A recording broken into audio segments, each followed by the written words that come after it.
আমরা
তাহলে চলো এক্সাম্পল 5 বলতেছে if the price of 5 notebook is টাকা 200 what is the price of 7 notebook 5টা নোটবুকের প্রাইস যদি 200 টাকা হয় তাহলে 7টা নোটবুকের প্রাইস কত?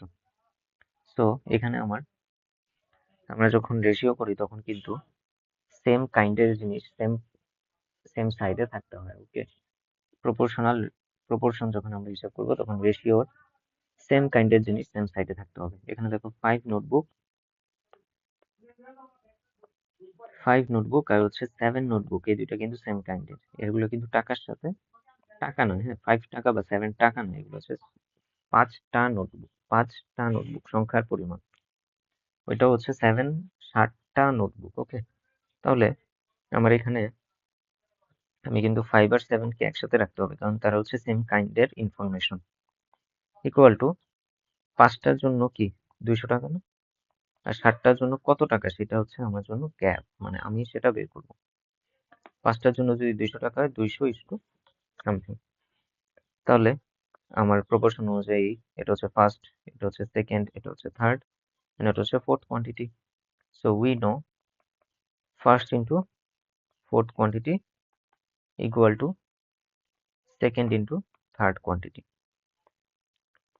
সো এই বক্স এখানে থাকলো 7 ইন্টু 200 ডিভাইডেড বাই 5। ওকে, আমাদের ওই নিয়ম অনুযায়ী first into fourth quantity equal to second into third quantity.